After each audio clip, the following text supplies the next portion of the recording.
Setelah itu ia merasa cukup dan mulai membersihkan kotorannya gitu. Tiba-tiba ada seekor burung yang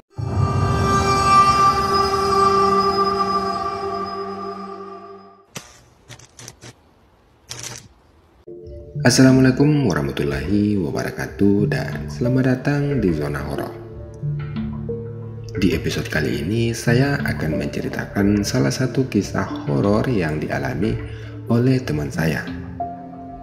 Cerita ini masih berkaitan dengan lautan dan hewan gitu. Seperti apa ceritanya, dan sebelum kita lanjut ke ceritanya, teman-teman boleh support saya dengan cara subscribe channel ini. Dan terima kasih buat teman-teman yang sudah subscribe dan selalu menonton video yang ada di channel ini. Sekali lagi terima kasih banyak. Dan inilah dia ceritanya. Jadi pada suatu malam, saya dan beberapa orang lainnya nongkrong di salah satu jembatan yang ada di kampung kami.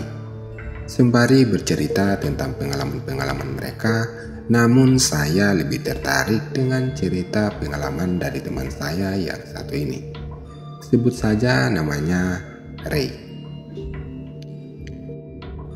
Jadi Ray ini menceritakan kisah horornya kepada kami.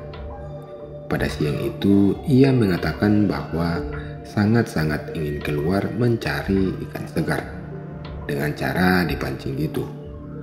Namun sekitar jam 8.00 ia keluar sampai dengan jam 12.00 ia tidak mendapatkan hasil tangkapan yang memuaskan.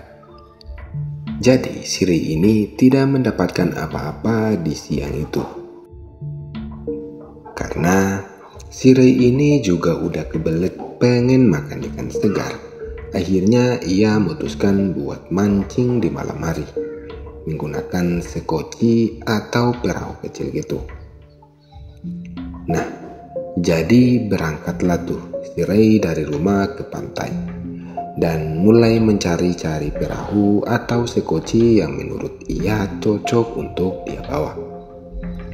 Dan didapatlah satu perahu, dan singkat ceritanya dia mendayung ke spot yang ia tuju, dan menurut dia spot itu adalah spot yang paling bagus untuk kita mancing, teman-teman. Karena di spot ini ikannya lumayan besar-besar. Karena itu semua sudah terbukti karena saya juga pernah mencoba di spot tersebut. Dan sampai di spot mancing, dia mulai mempersiapkan alat-alatnya yang kiranya ia gunakan untuk memancing. Dan mulai menjatuhkan jangkar untuk kiranya ia berlabuh di tempat tersebut, karena memang terbilang dangkal di spot ini. Kenapa saya bilang dia menjatuhkan jangkar? Karena teknik yang ia pakai di sini adalah teknik berlabuh, teman-teman. Dan informasi aja buat teman-teman semua bahwa teman kami yang namanya Ray ini adalah salah satu teman kami yang pemberani. Bisa dibilang gak takut sama sekali. Dan di antara kami semua mungkin dialah yang paling pemberani. Kenapa saya bilang dia pemberani? Karena dia pernah dan hampir setiap musim durian, dia selalu pergi mencari duriannya yang ada di kebunnya hanya dengan seorang diri.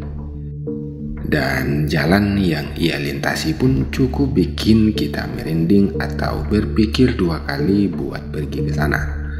Karena dari kampung ke kebunnya itu sekitar 2-3 kiloan dengan cara jalan kaki. Dan jalan kakinya pun bukan di siang hari melainkan di malam hari. Ya, kalau saya jadi dia, saya nggak akan pergi nyari durian di malam-malam begitu. Cukup pemberani bukan? Oke, kita lanjut. Sekitar 1 jam dia berlabuh di tempat itu dan gak mendapatkan sambaran sama sekali. Ia pun mencoba atau berpindah spot yang lain. Namun hasil yang ia dapatkan sama aja. Sampai akhirnya malam itu ia kepikiran buat mancing di spot yang kami aja nggak pernah mancing di situ, kecuali di siang hari. Jadi ada satu spot yang emang sangat horor teman-teman. Saya rasa ini kalau ada di tempat kalian juga nggak akan mungkin kalian beraniin diri buat mancing di tempat tersebut jikalau suasananya di malam hari. Karena spot tersebut dekat dengan pantai dan pantai tersebut adalah tempat pemakaman kampung kami yang ada di desa itu. Dan Ray malam itu berani mancing di situ tanpa takut sama sekali. Alhasil ikan yang dia tangkap cukup lumayan banyak, karena emang di tempat itu terkenal dengan ikan-ikan yang besar. Karena jarang orang yang mancing tuh di malam hari di tempat itu. Sekitar di jam 2 malam, Ray ini merasakan kayak ada seekor burung yang sedari tadi kayak mengganggu gitu di atas kepalanya, atau terbang-terbang mengelilingi di atas kepalanya. Dan ia berpikir, itu mungkin kelelawar yang mungkin mencari makan di malam hari. Jadi dia pun santai-santai aja sembari lanjut untuk menarik ikan yang terus-terus dimakan oleh ikan yang ada di tempat itu. Sampai di jam 2.40 ia merasakan sakit perut yang luar biasa. Dan ia pengen BAB dan dia menyadari bahwa ia di atas lautan dan jauh dari rumah. Mau balik di rumah itu sangat gak mungkin, karena posisinya ikan lagi makan-makannya, dan kalau buat balik di rumah itu sangat jauh. Dan pasti gak mungkin lagi buat balik mancing di tempat ini. Akhirnya si Ray ini memutuskan buat turun di pantai tersebut, yang notabene adalah kuburan. Dia dayung ke bibir pantai dan mulai menyalakan sebatang rokok sembari menyelesaikan BAB-nya.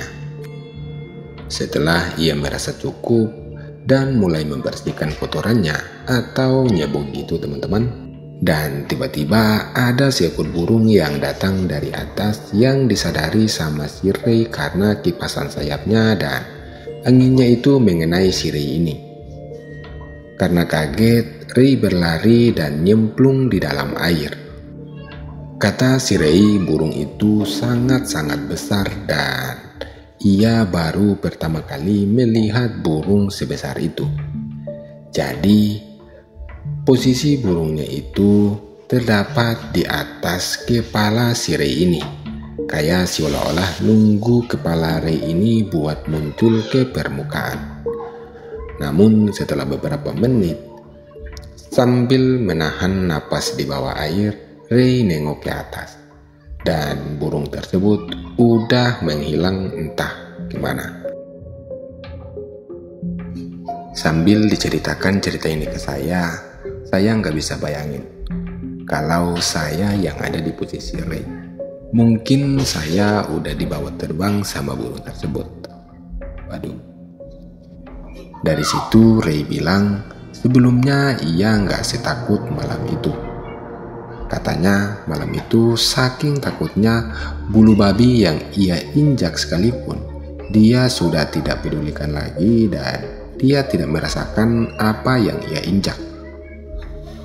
Padahal kalau dipikir-pikir, bulu babi itu kalau kita injak lumayan bikin kaki kita kesakitan teman-teman. Jikalau teman-teman gak percaya, coba teman-teman injak aja duri babi yang ada di daerah kalian. Dan ia langsung bergegas naik di perahunya dan mendayung sekuat tenaga dengan harapan agar lebih cepat sampai di kampung. Dan setelah sampai di kampung, ia baru menyadari bahwa kakinya itu penuh dengan duri dari bulu babi.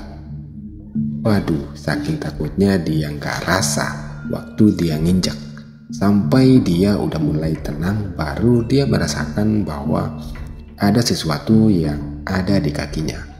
Dan itu adalah bulu babi. Setelah nyampe di rumah, dia mulai ganti baju langsung tertidur. ikannya pun dia udah nggak pedulikan. Dan keesokan harinya barulah dia bangun untuk ambil ikan yang ia dapat semalam. Saking takutnya. Waduh. Dan itulah dia cerita dari Ray. Dan selesai. Oke teman-teman, sampai di sini dulu cerita kali ini. Mohon maaf apabila ada salah kata atau salah pengucapan, dan saya sekali lagi mohon maaf jika saya merekod video ini dengan suara-suara kebisingan yang mungkin masuk di dalam video ini, karena emang banyak anak-anak di desa ini teman-teman. Jadi banyak aktivitas. Jadi saya mohon maaf jika teman-teman terganggu dengan suara tersebut. Dan sampai jumpa di video berikutnya. Assalamualaikum warahmatullahi wabarakatuh.